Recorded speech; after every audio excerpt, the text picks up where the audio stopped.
Good evening, ladies and gentlemen. We will call the May 20th meeting of the Common Council to order. I will ask our clerk to call the roll to determine a quorum. Alderperson Haas. Here. Halverson. Here. Keen. Here. Novak. Here. Noling. Here. Rote. Used. Turner. Here. Weigel. Here. Grisham. Here. Grove. Here. 9 present, 1 excused. We have a quorum. Please rise if you are able and join us in the Pledge of Allegiance, which will be led this evening by Alderman Haas.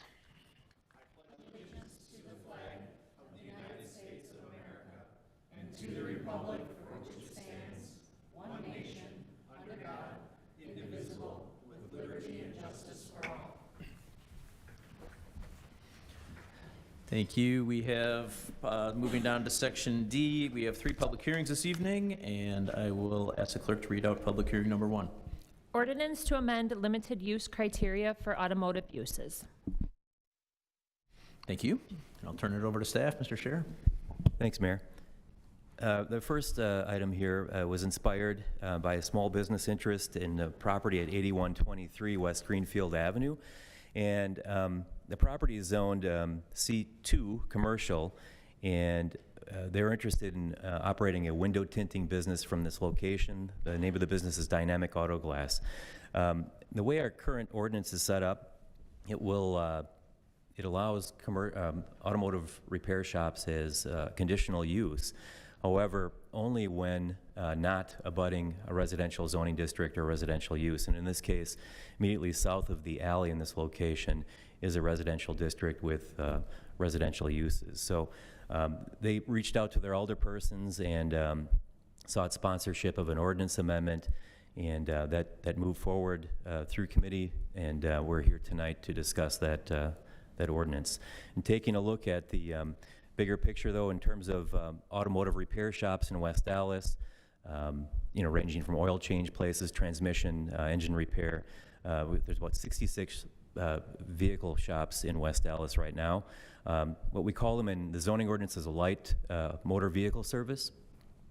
And again, they are all conditional uses in all of the commercial districts except for our downtown central business district. Again, the criteria for those conditional uses that they're only allowed when not adjacent to a residentially zoned lot or a residential use. And so the amendment, the first part of the amendment is to take a look at the current definition, which will remain, even if the ordinance is passed, but to adding a new definition, which is basically a spin-off of the existing definition, and what that's being coined is the light motor vehicle service limited use, and that definition is auto glass services including glass repair, replacement, tint, and vinyl graphic enhancements for motor vehicles having a gross weight rating of 10,000 pounds or less for compensation. So very specific to auto glass services, glass repair, replacement, tint, and vinyl graphics being the limited use in this situation. And so that's the definition. And then the second part of it is to update the principal use table by making those limited motor vehicle services a limited use in all of our commercial zoning districts, and then the 2 light industrial zoning districts. And then the criteria that are attached to those limited uses would more or less permit on-site services when performed indoors. So you can't have cars being repaired or worked on outside of the building, which is, that is not the intent of the business in this situation or of this ordinance. It is to maintain indoor operations. And so Planning Commission considered this ordinance at their last meeting and recommended Common Council approval. There have been no objections to date. And then as far as next steps, should Council pass this ordinance, we'd be working with the business at this site at 8123 on potential site, freshening up the site a little bit, some concepts being explored are some landscaping improvements, enhancing the parking lot area with new striping, and then just getting a better understanding of where the refuse location would be, whether it's in the building or on the site. So with that, I'm happy to entertain any questions. Thank you. Thanks very much. Are there any questions from the members of the council? Mayor Devine? Alderman Weigel. Steve, could you go back to that first slide where the actual activities going on? Sure. This one? No, where the, not of the property, but so it's just gonna be glass, work on glass? Yeah. Not it's- stereos, No. not vinyl wraps on cars? This would be, yeah, it would include vinyl wraps. Vinyl wraps not on the glass, vinyl wraps Tin- on like you see, like promotional wraps on a car? Correct, right. Okay, Yeah, so that would be allowed. But would be again, allowed. it's all, everything has to happen indoors. within the building. So is my understanding too of the specific business is that they do, a majority of their work is actually done out in the community where they're going out and replacing a windshield in the parking lot somewhere. In other words, if your Okay, windshield yeah. was damaged here, they could come right to this site and take care of it in the community. However, the tinting, the wraps are done in more of a controlled environment within the building on site. Okay, thank you. Thank you, Alderman Weigel. Any other questions from the council? Seeing none, are there any questions from the members of the audience? Seeing none, we will close public hearing number 1, and I will ask the clerk to read out public hearing number 2. Ordinance to rezone property in the 6900 block of West Orchard Street from RC Residential to C2 Commercial, tax key 453-001-010. Thank you. Turn it back to Mr. Scher. Thanks, Mayor. This is there's a small property owned by Tanner Paul just east of Tanner Paul and of the alley that runs behind Tanner Paul. It's roughly about 3,600 square feet, and it's zoned residential RC district. And there's an interested party to operate a smokehouse or smoker from this location. Currently, there's 8 parking stalls with a refuse enclosure, as you can see in the lower picture on the right there. But the interest is to occupy one parking stall with a small smoker, and then installing a metal shed around that smoker, just north of that refuse enclosure. And so the request to do so is the purpose of this hearing is to consider the rezoning from residential to commercial, which would help go take the next step towards installing a smoker on that property. The existing land use of this property is already commercial. Rezoning it to commercial would be consistent with the long-range plan for the city. And this is an aerial view of the site. It's a smaller parking lot area with a refuse enclosure just east of Tanner Paul. And surrounding uses are residential. And Plan Commission has recommended Common Council approval of the rezoning, and if rezoned, I guess we'd be working with the operator and owners of the property on updates to a site landscaping plan in terms of getting more details on the specific location of the smoker, the shed around that, ensuring that it meets code, and working with our health department and coordinating that towards the future use. And there has been one objection to date, and the reasons for that objection are they've indicated that food trucks have a short stay history. There's limited parking or no parking for customers, no control over future use of parcel of land. There's already a full kitchen inside of Tanner Paul, now called Shotsky's, and potential for rodent habitation and health department and fire department issues. Those have been the items or comments voiced from a person within the neighborhood nearby. Thank you. Thank you. Are there any questions from the council on this item? Mayor Devine. Alderwoman Grisham. Thank you. Steve, is that parking lot the one that actually the city had owned, and I think that has been now changed over to, does Tanner Paul own it, or? That's correct. It was once owned by the Community Development Authority, and it's since been conveyed to Tanner Paul. Okay, so it is on their property, it is their Yeah. property now? Yes. Okay, Yeah. thank you. Sure. Thank you. Alderman Haas. Yeah, thanks, Mayor Devine.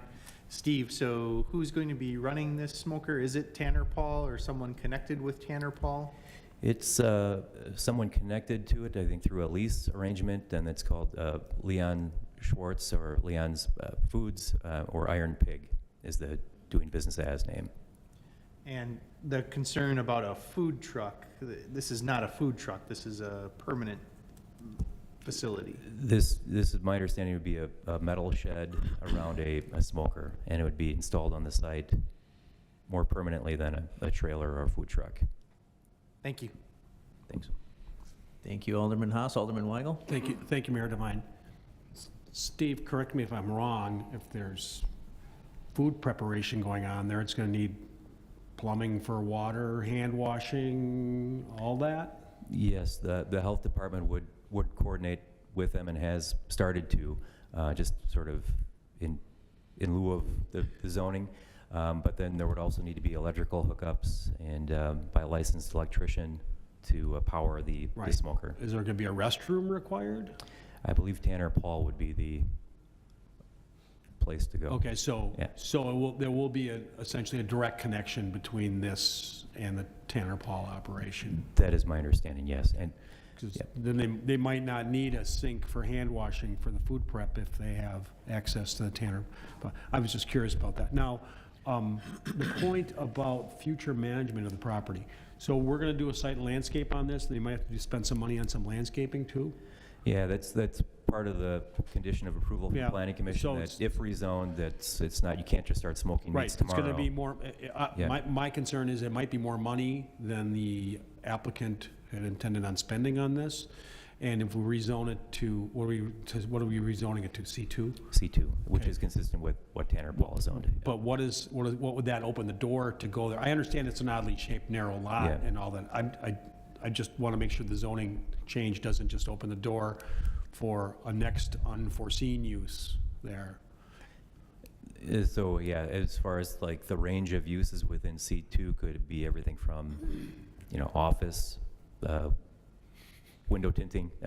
Yeah, So, yeah. But But that would certainly require, in some cases, more of a brick and mortar Yes, they'd have to type of build something. establishment. And how wide is the 30 feet? 30 feet wide by Yes. 120 feet deep. So I don't think they could even build a building per se on it, right? You could, 30 by 120 is big enough to put a single family, two family, or three family on, sure. Okay, well, maybe somebody does build a building on it, and the value goes up, and we get more taxes. Okay. Potentially, sure. Thank you. Thank Mayor you. Devine. Alderwoman Novak? Steve, my question would be then, because it's not a brick and mortar per se, but it's not a food truck, what regulations do they have to follow? That of a food truck or that of a restaurant? My understanding with a building on the site, or in this case, what they're indicating is a metal shed, it will have to meet commercial building code, is my understanding from code enforcement. So, that may require a little bit more than just a metal shed anchored to the ground. Okay, thank you. Thank you. Any other questions from the council? Mayor Devine. Alderwoman Keene?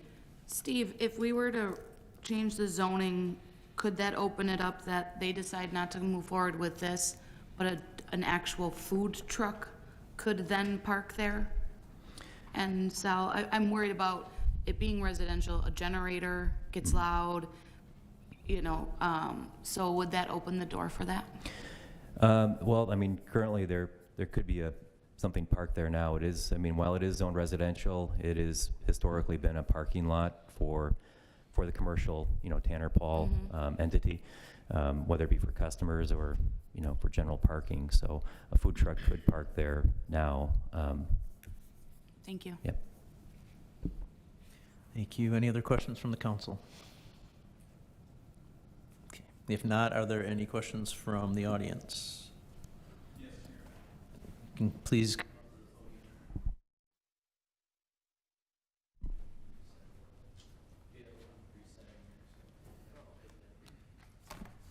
My name is Leon Schwartz. I'm the owner of the Iron Pig 2.0, which is the restaurant portion of inside Tanner Paul with Shotzi's. The purpose of that property is to put my smoker out there, which would be in conjunction with my kitchen that's within the Tanner Paul building is considered my commissary for my food truck. I own one food truck in the process of building another food trailer, and my food is barbecue, so I need the smoker. So the rezoning would be beneficial to my business. Otherwise, I would have to probably look at different options. So I have nothing else, any questions from anybody for clarification. So you would just be complimenting the menu at Shotzi's, is that? Shotzi's, yes. correct? And then that would be also preparation. The meat would get smoked. It would be taken inside to be processed in the kitchen at the Iron Pig 2.0. And that would be for my food truck that's also run out of there. Okay.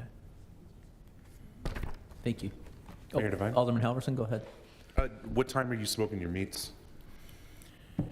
It's yet to be decided yet.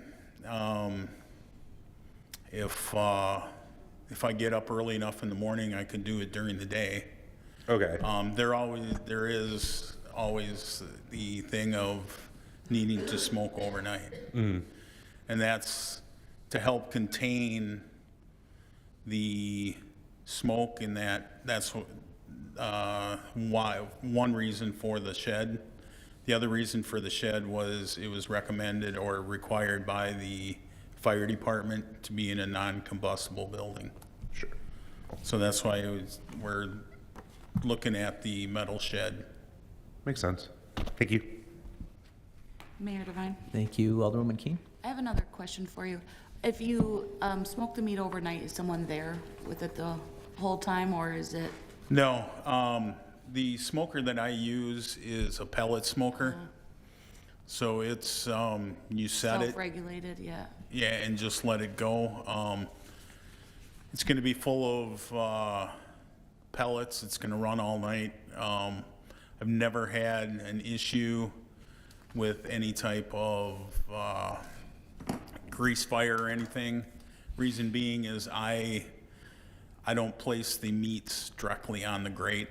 All the meats get put in aluminum pans for the purpose of keeping liquid in the pans, and also so you don't have grease fire. Right. It would have to get pretty hot to melt that aluminum. So there's a reason why I smoke in the aluminum pans. Thank you. Any other questions? All right, thank you. Any other questions or comments from the audience? If you can come up to the microphone, please. Otherwise, we'll pick you up on our YouTube. Hi, everybody. I'm Brandon. I run Shotzi's too. You had mentioned something about the noise of the food truck. His ability to smoke in the smoker itself means he doesn't run his food truck at our location. So you won't have the loud compressor. Just want to point that out. Thank you. Thank you. Any other questions or comments from the audience? If not, we will close public hearing number 2, and I will ask our clerk to read public hearing number 3. Resolution to approve amending certain activities of the fiscal year 2019 annual plan of the Community Development Block Grant Program relative to the reallocation of CDBG-CV funding in the amount of $250,926. Thank you. Mr. Scherer. Thanks, Mayor. The purpose of this hearing is to meet federal guidelines when conducting a reallocation of federal funds over $100,000 that we hold a public hearing. And the purpose here is to take some older fiscal year 2019 COVID-19 funding in the amount of $250,000, and the different programs that add up to that 250 are indicated below, from admin to health awareness, and then distribute those funds to the Liberty Heights Pavilion Project, which is another community development block grant project at Liberty Heights Park.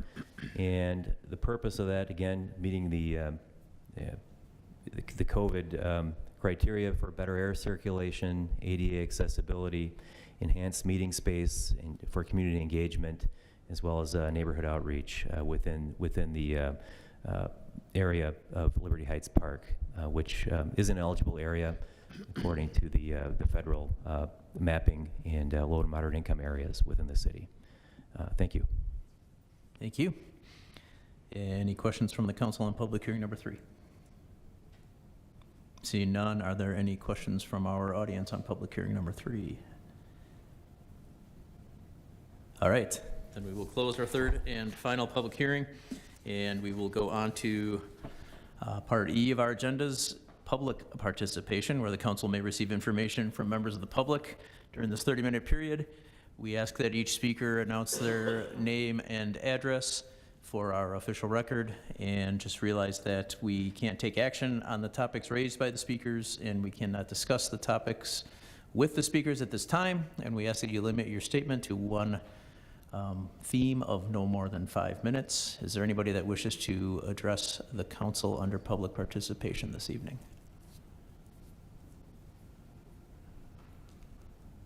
All right, you all love us, thank you. We will move on to item F. We have our standing committees will be meeting during recess.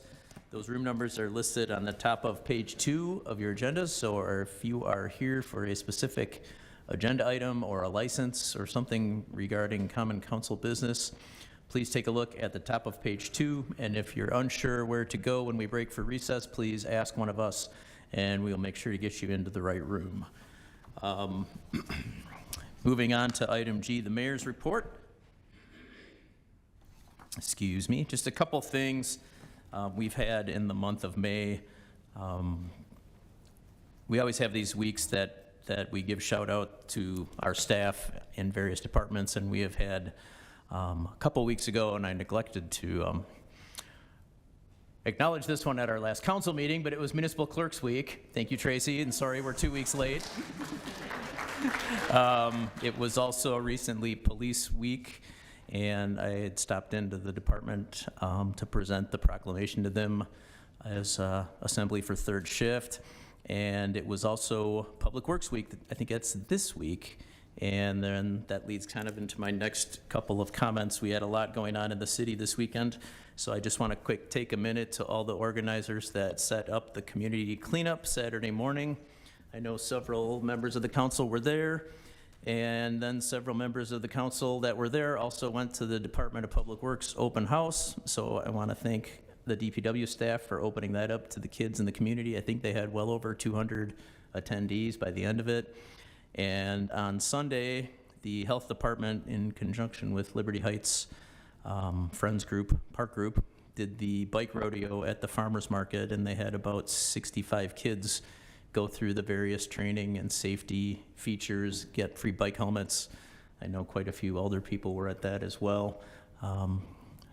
And I was there, and Alderman Haas was across the street with his son working, and I saw Alderpersons Turner and Grove were there. It was a great event. I just want to thank everybody for putting those things together. I think that's all I got for the mayor's report. We'll move on to item H. Any reports from the alderpersons? Mayor Devine? Alderman Weigel? I just have 2 items to report on. You're talking about what weeks it is. Well, it is apparently the week that the Traveling Beer Garden returns to Greenfield Park for 2 weekends. I think it kicks off tomorrow, although it's really not beer garden weather. I think Monday might be a nice day, and then the beer garden will be also there for the following week. So it's essentially the weekends, May 21st through June 7th. Also, it's a month away, is the West Dallas Cheese Wheel Classic Bike Race around the shops on Beecher over there. That's Friday, June 20th, with bike races all day. The streets will be closed off in the neighborhood, just like it has been for the last several years, except for with one small addition. It's going to go a block further west to 72nd Street. There are still some volunteer opportunities for people. Volunteer shifts are basically a variety of things, from helping set up, helping tear down, floating around, being a on-course marshal, telling people when it's safe to cross the street. And shifts are typically 2 hours, so you can sign up for 1, 2, 3, or all day if you want. It's very easy to do with the app that they use, and you can see who signed up for where. So if you really want to not spend the 2 hours on the corner talking to me, you don't have to. You can pick a different corner to work on. And probably the easiest way to find that is on the West Dallas Volunteers Facebook group. There's a West Dallas Volunteers Facebook group.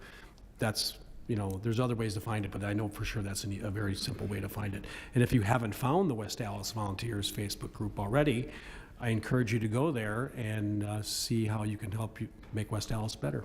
So that's it. Thanks. Thanks, Alderman Weigel. Any other alderpersons' reports? Mayor Devine. Alderman Halverson. The day after the bike race, we have Make Music Day, which is the summer solstice. West Dallas is going to be participating in it for the first time ever.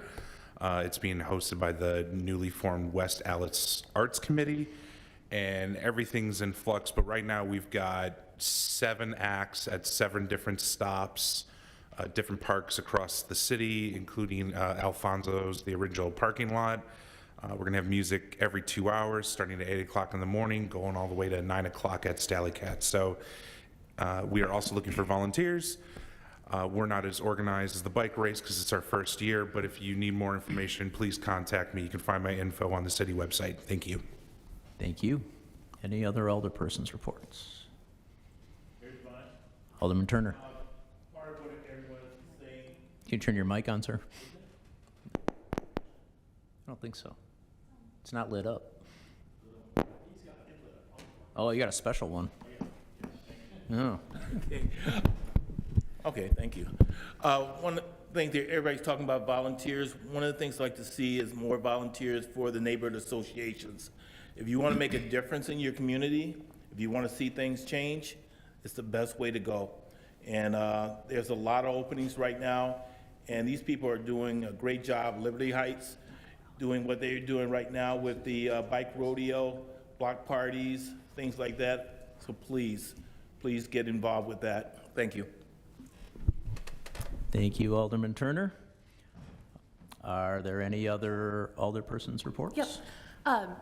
Hey, the a la carte is June 1st, correct? And they are still actively looking for volunteers, so you can look at the bid page for downtown or reach out to me and I will get you connected to the right people. Thanks. I didn't say that because I thought one of you D2 folks would be all over it. That's all right. Any other reports from the alderpersons? All right, that will conclude the alderpersons' reports and move to item I. Mayor Devine, Alderman Haas. I move for approval of the May 6, 2025 Common Council minutes. Second. There's a motion and a second.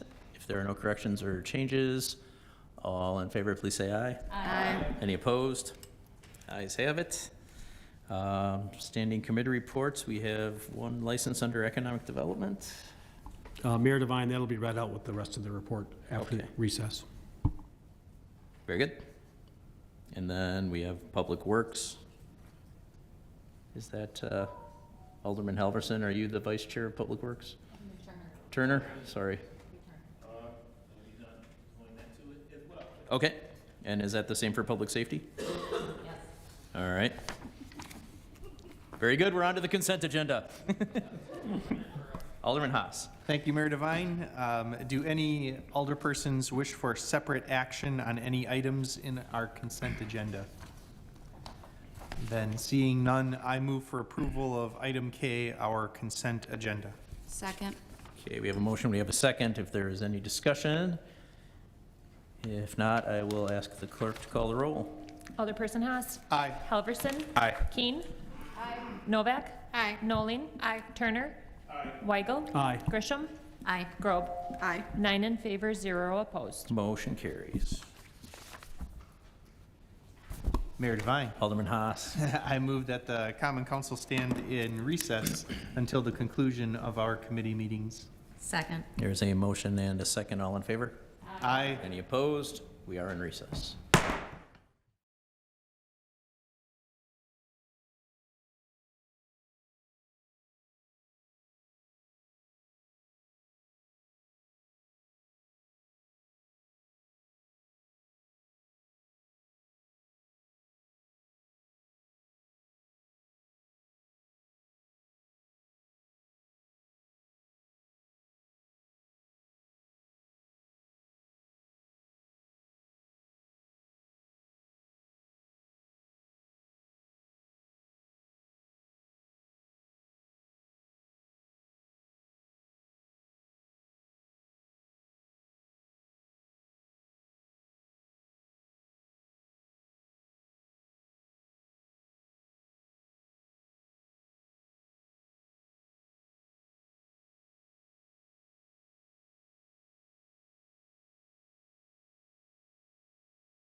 Everyone here?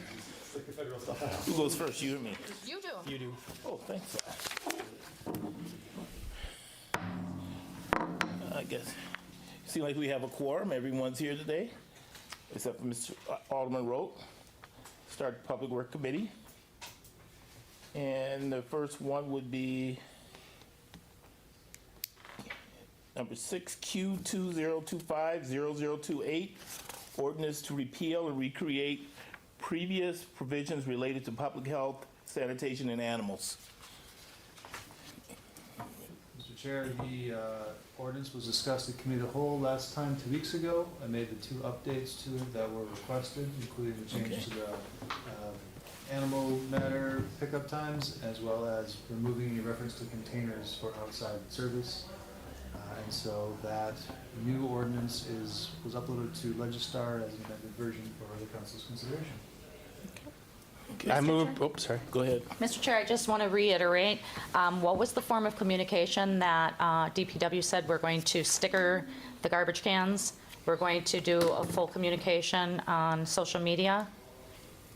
And I can't remember, I thought there was a 3-stage. Will it be it will be effective immediately? We'll have like a start date? It will be technically effective immediately. The new version will be. Okay. Its enforcement, though, would be a discretionary act of Public Works. Okay. So if they're committing to have some sort of notice period like that, and that would be at the discretion of the Public Works Director.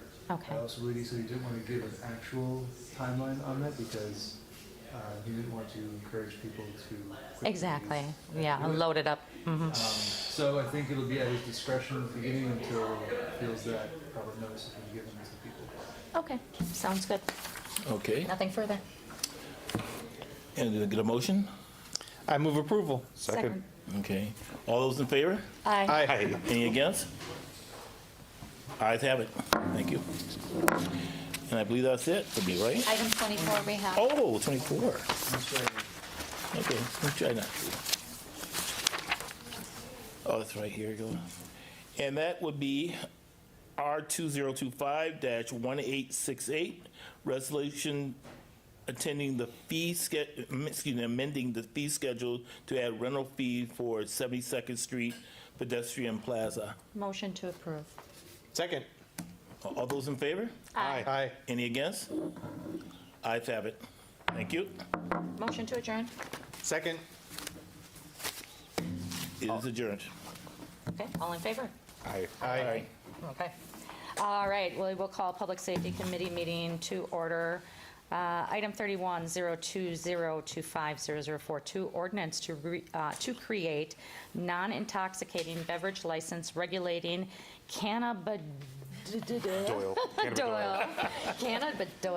and THC-infused beverages. May I ask what this is? It's fine. So remember a month or so ago, we had an issue with a place that was operating without an entertainment license and a liquor license, and they were like, going to 3 or 4 o'clock in the morning.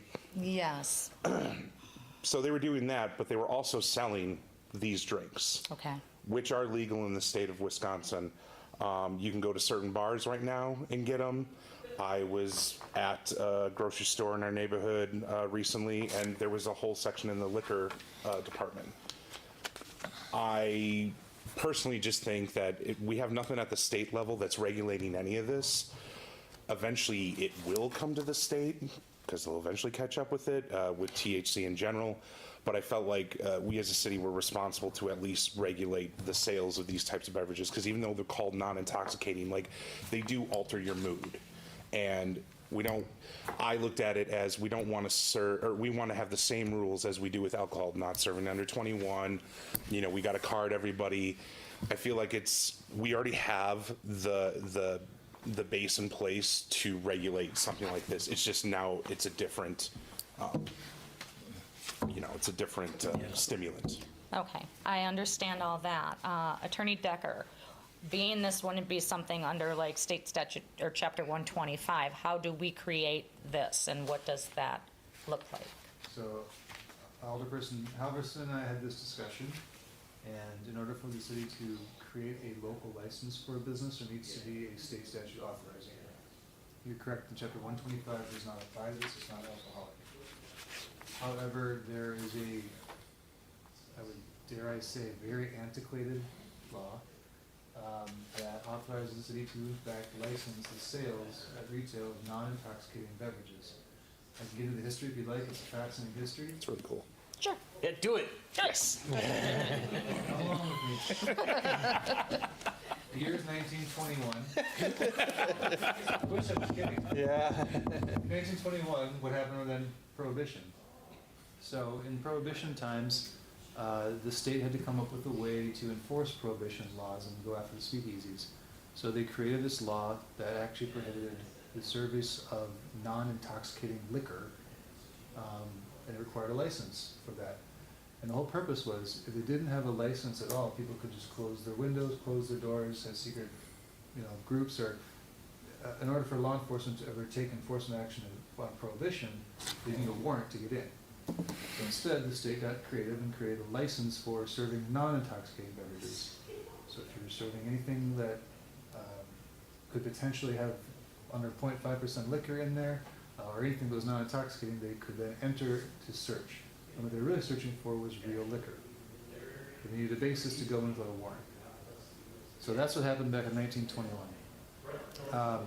Prohibition ended with the 21st Amendment, and then in the 1930s, they switched this around a little bit so that the law itself stayed in place, but they just kind of pulled it back. It went from being it was a $50 to $100 license back in 1921, which in today's terms would be almost $2,000 a year. They reeled that back to a $5 to $50 license, which is actually what it still is today.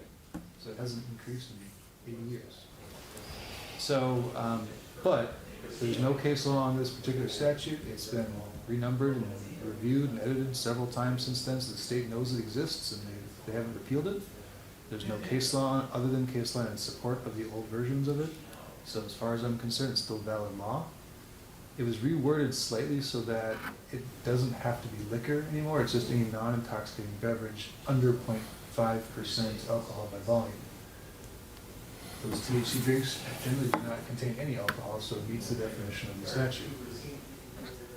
Given the flexibility in the statute that you can create regulations under this statute that you believe to be in the best interest of public health, safety, and welfare, my opinion would be that you can create a license specifically to regulate cannabidiol and THC-infused beverages. Thank you. My question for that is, if it's already legal to sell and it's legal to consume, why do we need to regulate it, and who would regulate it, and what violations would we look to? Would the health department come in? Who oversees that? Do we test the smoothies out? I can answer most of the questions, but one I have to pass back to you. Okay. The ones I can answer is that it would be a typical business licensure, so actually be police enforcement. And then the only other regulations on there involve sales to minors, which is also going to be a police regulation, and labeling of products, so that the only products that could be sold have to advertise they contain the product and to what extent, to what concentration. Most of the cans already do that, from what I understand, they're labeled, so that won't be a change. The only change might be that a place that sells them will have to get a license and have to ensure that it's selling to people who are at least 21. Those are the only regulations in this version of the ordinance, and it would be police enforced. As far as why do we need this, that's the one to punt back to you, and that's the policy decision that the council has to make. Okay. And if I may ask Alderman Halverson, what is the primary purpose of it? And I'm just going to put it one step further. If we have police that already are staffed they do, compliance checks. I'm not seeing, did you discuss this with Chief Mitchell or any of the team with West Dallas PD, how they would pursue making sure that these products are being sold legitimately? No, I haven't had that discussion. I mean, right now, everybody's self-regulating, which, only goes so far. If we have a bad business owner that has, bad intentions, sales to minors can happen, or again, unmarked products or stuff that is, can be made in a bathtub. So the reason why we need this, it's the same reason why we have rules for alcohol. Like, again, it's not making you drunk, but it is making you different, and not everybody can handle that. And sometimes right now you could go to a bar and be like, oh yeah, I'll try that THC drink, never having it in my life, and it could completely change you. And not that, I would personally argue people that are under the influence of THC and alcohol behave differently, but you still want to have some sort of oversight and control and rules to guide the service of that drink. Just like I would expect a bartender to not overserve me on alcohol, I would expect a bartender to not overserve me on THC-infused drinks. Right, I just don't see how any of the local legislation would have oversight of that per se, where it would actually be enforced. And I guess that's where that extra step would come in, okay? What would Chief Mitchell say, who would be regulating it? Usually we have health department regulating other things. Just wanted to know if those conversations took place. I totally get where you're coming from. I just don't. No, and to be honest, like, this is such a new thing. I was expecting not pushback, but like discussions that happen. So it's just discussion. If that's a discussion that needs to happen, I'm more than willing to have it. I don't have any other questions. Just but to ask you one guys do. question. Our neighboring communities, what is their position on this? On THC in general, or just the sale of the drinks? The sale of the drinks.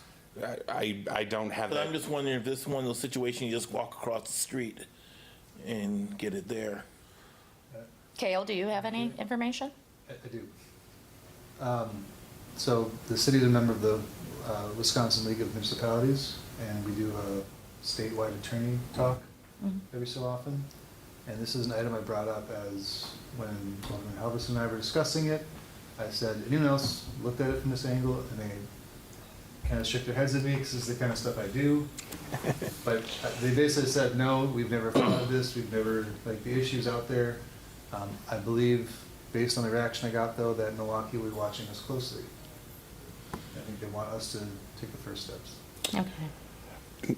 May I add too, I feel like, and I'm not blaming state or whatever, but if we were a state like Michigan or Illinois, like ones that actually like have THC, whether it's by the actual products itself or extracts or drinks, whatever, we wouldn't be in this position because the state would have Right, already we'd have like state figured it out. statutes. Mhm. So it is uncharted territory, but I definitely think the discussions need to happen. And I mean, really, I feel like we're just future-proofing for the inevitable. Yeah. Yeah, Al? this sounds good to me, right? I think we're going in the right direction, and yeah, I don't want THC drinks sold in a place that doesn't have a liquor license. That would not be right. I don't disagree. I just like to know that if we're going to enact something that it kind of takes me back to COVID with the masks is, okay, we had mandates, but who was enforcing those mandates? So they're as good as what it's written on the paper if you don't really have any extra steps in place. So who's going to oversee these licenses and say, okay, well, we're going to make sure you have these licenses if you're selling this product. How do we know whether they're doing it or not? It's only if there were a situation, if I'm correct, that there would be an establishment called in for over-serving. And I don't think at any time have we ever asked what they were serving them.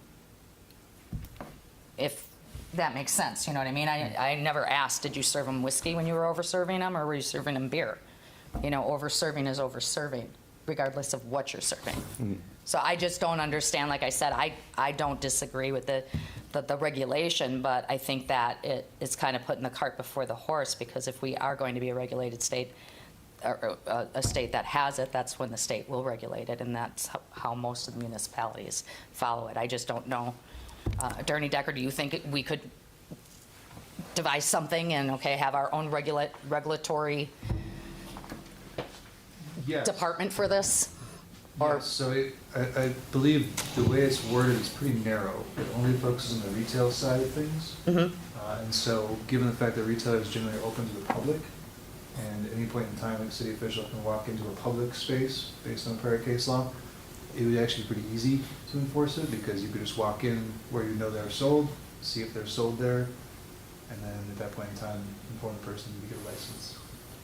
And then as far as enforcing the underage, it would be no different than how we enforce underage for alcohol. So Okay. it'd be enforceable, it's just a matter of, do you want the police to dedicate the resources to doing it? I personally think that I'd like to hear from Chief Mitchell as to how he would manage that. I didn't see you back there. Sorry. There we go. What do you think, Chief Mitchell? So I talked to Kale about it. It would be easy enough for us to do. We do tavern checks throughout the entire city now on a random basis, and when the police officers go in, they're checking for proper licensing. This would just be one more license for them to check for. We do get complaints on a variety of things in taverns, so if we would get a complaint on this, it would be dispatched to an officer to go and check. There are some complexities in the law that I'm sure Kale can speak to as well. When you get to the point of driving after taking a substance like this, Wisconsin is a state that the presence of THC is prohibited. The disconnect a legally manufactured product, ideally, they attest that they are below 0.03% THC content. So now you're driving home, you're hoping that they sold you something that's below 0.03%. Police officer stops you because you're impaired. We take you for a test of your blood, and we get the presence of THC. That is illegal. There is no test that the state crime lab does or the state hygiene lab does to tell the quantity of THC.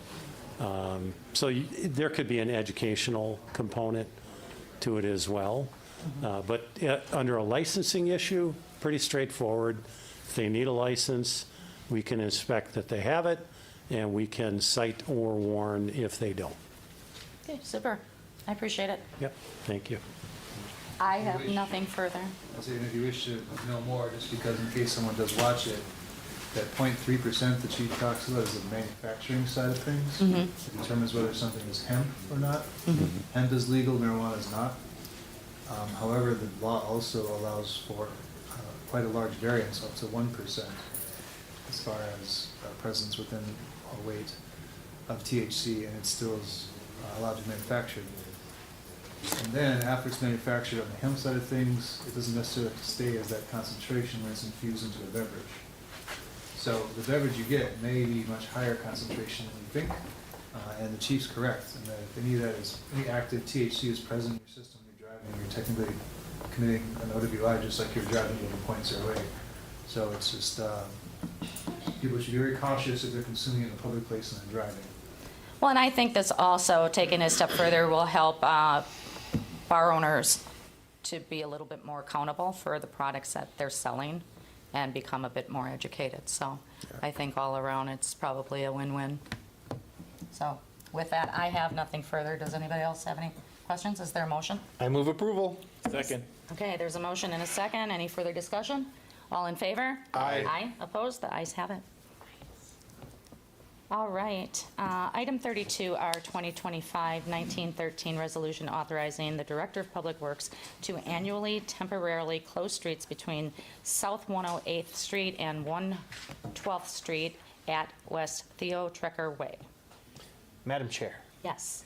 Yeah, this is an issue regarding cruising on Highway 100, and cruisers have been using 109th Street as a loop around, and Jersey barriers have been in place there seasonally every summer during the cruising season. They've been put in place by our DPW, and so yeah, what happens? 109 in Theo Trekker is closed, so then cruisers start using 110. And there's been a request from residents, two of whom who are here with us tonight, to likewise close 110th Street at Theo Trekker seasonally, just like 109th Street is, for that reason.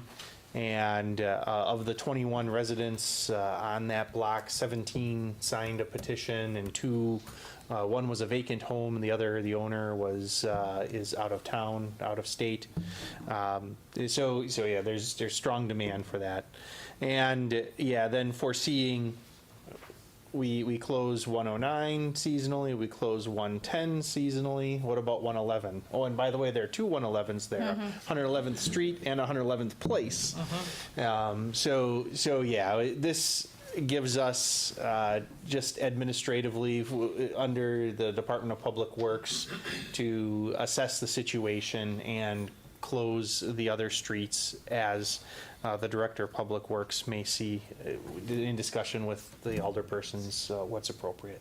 Okay, thank you. And I just want to give a shout out to you and Marty on I believe you had meetings with the Rainbow Garden Neighborhood Association and all of the residents who were very proactive with this. I believe it stemmed from that pretty severe accident rollover that we heard about in our city. So this is a good example of how we can collectively work together as, city representatives and residents to find resolves for, a resolution for issues. So I have nothing further on there. Is there a motion? Motion to approve. Okay, second.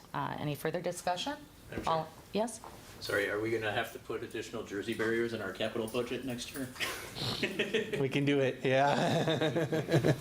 Half joking. Yeah. Okay. Mayor Devine is Yeah. added to discussion. Anyone else? All right.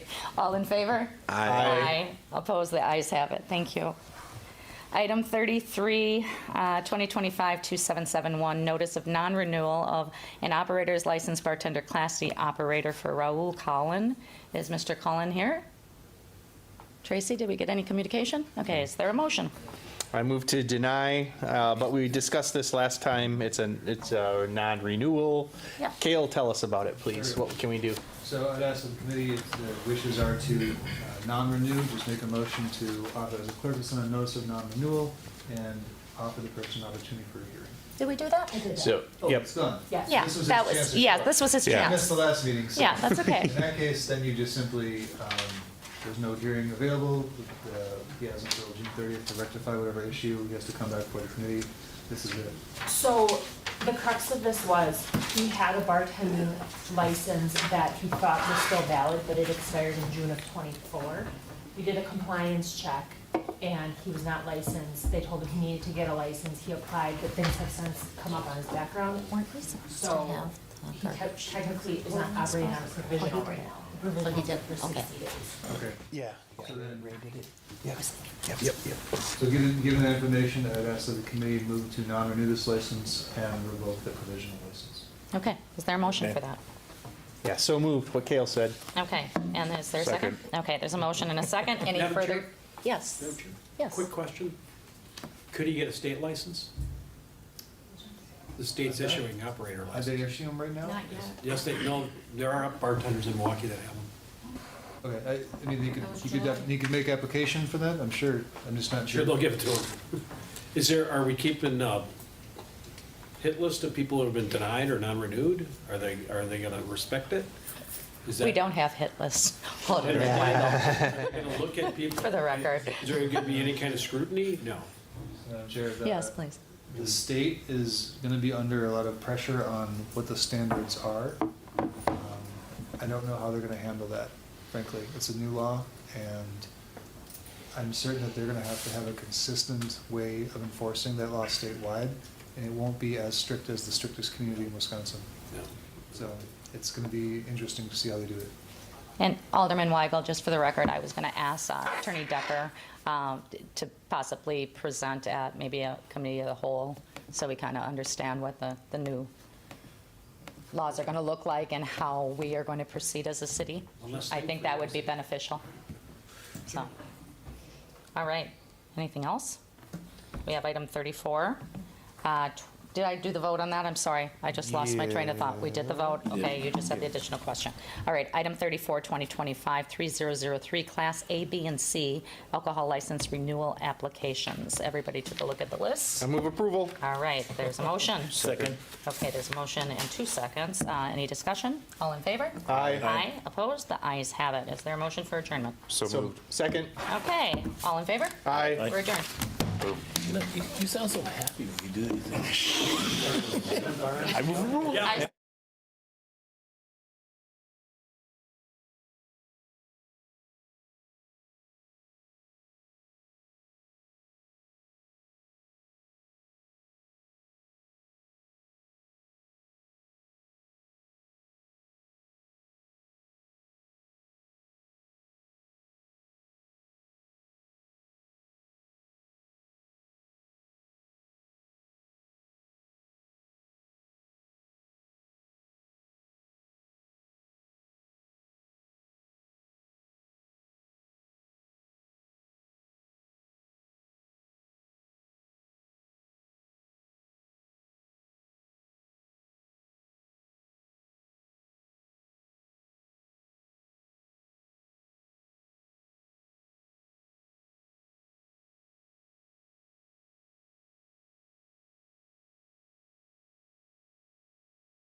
Good evening. We'll call the council back to order, and I'll ask our clerk to call the roll once again. Alderperson Haas. Here. Halverson. Here. Keen. Here. Novak. Here. Noling. Here. Turner. Here. Weigel. Here. Grisham. Here. Grob. Here. 9 present, 1 excused. Thanks very much. We will go to Part M, and we will begin with the Public Works Committee. The Public Works Committee recommends passing of item 6 and adoption of item 24. Thank you, Alderman Turner. Is there any discussion? If not, I will ask the clerk to call the roll. Alderperson Haas. Aye. Halverson. Aye. Keen. Novak. Aye. Noling. Turner. Aye. Weigel. Aye. Grisham. Aye. Grob. Aye. 9 in favor, 0 opposed. Motion carries. Then we will go to the Economic Development Committee. The Economic Development Committee recommends granting of item 5, passing of item 25 and 26, adoption of item 27 and 28, denial of item 29 due to too many liquor stores in the close proximity, and granting of item 30. Mayor Devine, I move in accordance of the committee report. And I believe we want separate action on item 29 because it Yes. was divided. So should we vote on 25 through 28 and 30? Or were there Yes. other separate votes? That was the only separate vote. Okay. So if you want to amend your motion to, I move in accordance of the committee report for items 5, 25, 26, 27, 28, and 30. perfect, thank you. Is there any discussion on those items? Hearing none, I will ask the clerk to call the roll. Alderperson Haas. Aye. Halverson. Aye. Keen. Aye. Novak. Aye. Noling. Turner. Weigel. Aye. Grisham. Aye. Grob. Aye. 9 in favor, 0 opposed. Motion carries. Now we have item 29 before us. Mayor Devine, I move in accordance of the committee report for item 29. I did want to have some discussion on it and just explain, being one of the alders of the district, it was simply due to, again, the amount of liquor stores and cigarette places that we have within a mile and a half. And I read them out before. There's 6 within 1 mile, 5 within a mile and a half, and 13 places to buy cigarettes within a mile and a half. That location was never previously a liquor store. This isn't like it was one and it was coming in. I mean, alone on Greenfield Avenue, we have Olympia, Open Pantry, the gas station on 84th, Walsh's, Festival. If you go down 92nd, you have VJ's on 92nd and Schlinger. You go the other way on 92nd, you have the other gas station on 92nd in Lincoln. We recently denied Family Dollar a beer license due to the same reason of too many liquor stores within that proximity, and that is also part of the reason that I am voting for denial. I don't know if Alderman Grisham has anything to add, being the other alder, but that was the reason that I made a motion to deny. Thank you. Any other discussion? Mayor Devine. Alderwoman Grisham? Thank you for the great segue, Dana. Just circling back to all what Alderwoman Keene said, I agree with her 100%, but I want you also to get a visual of our district. I can tell you just based on the feedback that we get from our residents, being St. Al's is going to be a redevelopment. See, we lost CVS, and we don't know what development may go there or what business may come in. I can tell you the things that they don't want, and a liquor store is one of them. We do have plenty of liquor stores out there for access in the community, and I just think something other than a liquor store or a Family Dollar or typical businesses that we see going in these small locations, I don't support it. I just hope that everyone else on the council will change their vote and/or support our vote to vote no for the liquor store. Thank you. Any other discussion on this? May I additionally add, if you're not familiar with it, you have Burnsies, you have the Burnsies, but you have the car lot, you have a daycare center, and then you have Temptations, the porn store. I just think that we can do a lot better than adding a liquor store to that area. That's all. Any other discussion? Just a reminder that the motion was to deny, so an aye vote is denying the Mayor Devine? license. Alderwoman Grobe. Sorry. I guess I was one of the splits, and just to give perspective of where I was coming from, we approved number 30, which also has this, although it's not your district, there's a lot of liquor stores right around there. In fact, there's one, basically the back door to where that location is. In this case, I found the applicant to be compelling in the fact that they've run similar businesses before.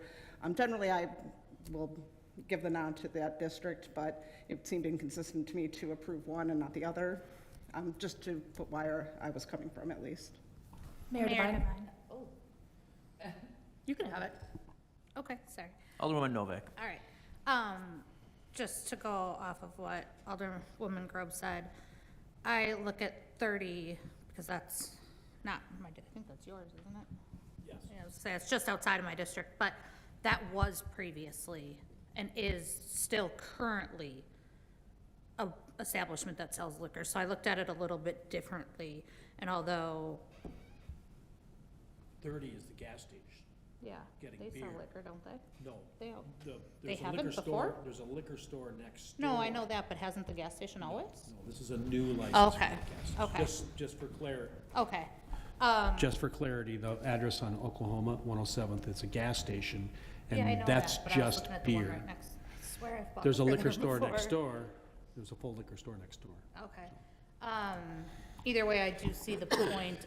I appreciate the applicant. I think what you want to do is great, but I do understand the fact that there are far too many in that general area, and I think it would be better off to be something else. Thank you. There was somebody else over here. Alderwoman Nolan. Alderwoman Novak covered my points exactly, so, thank you. Okay, thank you. If I may just provide a bit of a rebuttal to Alderwoman Grobe, I just wanted to reiterate, it, as it has been stated, it was never a liquor store.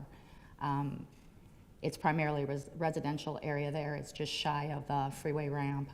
Parking is an issue, and I go based on what our residents want in their neighborhoods, and not just simply that, because we honor one, we have to honor all, because that's not how we look at it. In licensing, you have to look at each individual license as just that individual and the reasons why you'd approve. That's why we have that, that ability and that leeway to make those decisions at the front end of it. That's it. And Mayor Any Devine. other, yes, Alderman Haas. Thank you. Yeah, and I'll give my 2 cents. I'm actually in favor of activity in a location. The concern from the residents, I haven't heard any residents that were concerned about this liquor store. We've had other liquor stores come in where we've had a number of residents speak out against it. That isn't the situation here. So I'll be voting no. It's important to have activity in our city. There's a whole lot of value there. Thank you. Mayor Devine? Alderwoman Nolan. Can we get quick clarification on just that, the second item 30, I believe, right? I read that as it was taking over an existing license, correct? Yes. It's a new license. No, it says. It's not the way it's worded in the Item packet. 30 is a new license taking over an existing location. No, because to just be really transparent on But where item my. 30 is beer only, correct? Correct, Okay, I don't have my agenda open. correct, it's I beer. I All thought it right, was. let's keep one at a time, please, and wait till I call on you. You're not crazy. You said. Thank you. Alderwoman Nolan, did you have a question? Sorry. But I just want to clarify my stance here. Full respect for where Alderwoman Grobe is coming from. I am in favor of small businesses. I think we've shown that through our votes. However, I do think that there is a difference between somebody coming in and taking over an existing license that, hey, this has historically had that type of license, and issuing a new one when there is an abundance of that style of business in that location. I see this as very different from some of the cases we've heard where neighborhoods are against a bar opening or something like that. And I want to respect the alders at that district, so I will be supporting denial. Thank you. Did we need any other clarity on what kind of license this is, or if it's new? Thank you. Mayor Devine? I was not saying that, however.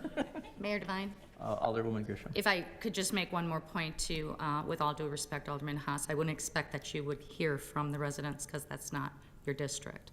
But Dana and I do hear from our residents, so I just want to clarify that when other alders are making that decision.